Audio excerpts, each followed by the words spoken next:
Hello बच्चों, कैसे हो आप सब। तो लास्ट लेक्चर में हमने पढ़ा था लॉ ऑफ डिमांड का इंट्रोडक्शन, स्टेटमेंट और टेबल। टेबल में हमने ये जाना था कि भाई अगर कोई भी आप सामान खरीदने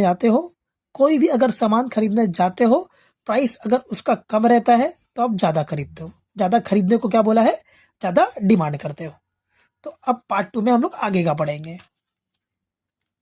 ठीक है, चलिए उसके बाद सेम जो टेबल में लिखा गया वही एक्सप्लेन किया है।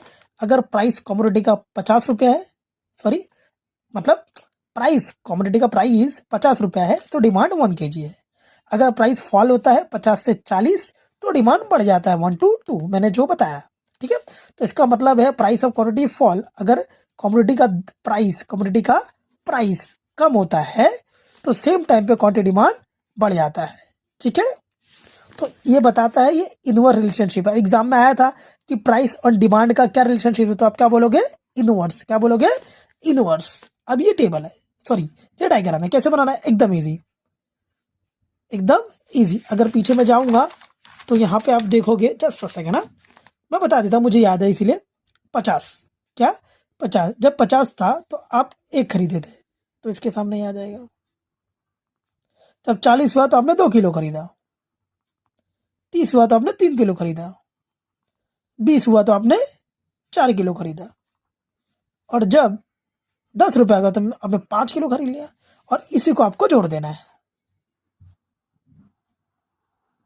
समझिए, आपके पास स्केल से जोड़ देना, स्केल से जोड़ देना और डिमांड। ठीक है, अब एग्जाम में एक चीज और पूछा जाता है, ये नीचे की तरफ गया, हमने पहला पॉइंट ये बनाया, उसके बाद नीचे आते रहे तो उसको बोलते हैं डाउनवर्ड। क्या बोलते हैं बच्चों? डाउनवर्ड। तो एग्जाम में आता है कि डिमांड का कर्व कैसा है, तो क्या बोलने का? डाउनवर्ड। डीडी से याद रखो, डिमांड का कर्व डाउनवर्ड, खत्म। ठीक, अब इसी डायग्राम को एकदम इजीली एक्सप्लेन करना है। एक्स एक्सेस, इसको हमेशा एक्स बोलते हैं, ये रिप्रेजेंट करता है डिमांड, और ये वाई एक्सेस है, ये रिप्रेजेंट करता है प्राइस। क्या करता है? प्राइस। खत्म।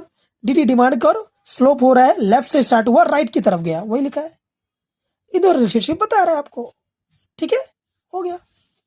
अब एग्जाम में इसका अजप्शन भी आ जाता है। अजप्शन तो सेम पॉइंट लिखना है। अजप्शन में constant level of income, no change in science pollution, price of substitute and remain constant, price of complementary goods remain constant, no change in taxation policy। तो ये आपको पूरा लिखना रहेगा। कभी भी डिमांड अकेला नहीं आता, अजप्शन के साथ भी आता है, तो उसके अंदर भी आपको एक्सप्लेन करना है। ठीक है बच्चों।